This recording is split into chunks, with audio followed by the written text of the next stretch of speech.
மாயமான் மாரீச்சனை கொண்டு ராமனுடைய கவனத்தை திசை திருப்பி இலங்கேஸ்வரனான ராவணன் சீதையை தூக்கிச் செல்கின்றான் இளவல் கட்டிய பர்ணசாலையோடு. இலங்கை மாநகரத்திலே சிறை வைக்கின்றான், ஒருவரையும் சந்திக்க முடியாது அவனுடைய அனுமதி இல்லாமல். அப்பொழுது அசோக மரத்தடியிலே அமர்ந்து சீதை வருந்தி கொண்டிருக்கும் பொழுது அங்கே ராவணன் தோன்றி, இன்னும் 1 மாதமே நான் உனக்கு கெடு வைத்திருக்கின்றேன், அதற்குள் என்னுடைய ஆசைக்கு இணங்காவிட்டால் உன்னை நான் கொன்று சாப்பிட்டு விடுவேன் என்று விரட்டிவிட்டு சென்று விடுகின்றானாம்.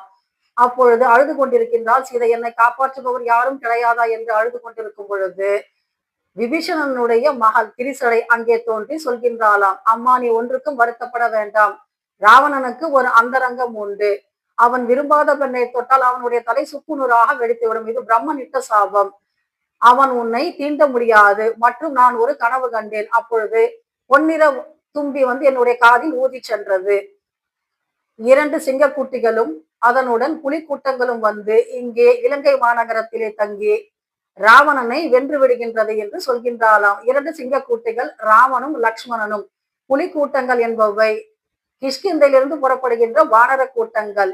இதனால் சீதைக்கு வாழ்வு உறுதி மற்றும் இலங்கேஸ்வரனான ராவணன் அழிந்து விடுவான், இலங்கை மாநகரமும் அழிந்துவிடும் என்பதை தெள்ள தெளிவாக உணர்த்தியவள் திரிசடை. இலங்கை மாநகரத்திலே தர்மவானாக இருந்த ஒரே ஒரு ஆத்மா விபீஷணன், அவனுடைய பெண் திரிசடை சீதைக்கு ஆறுதல் மொழி சொல்கின்றாள். இதனால் ராமனை நம்பியவர்கள் எப்பொழுதும் ஜெயிப்பார்கள். ஜெய் ஸ்ரீராம்.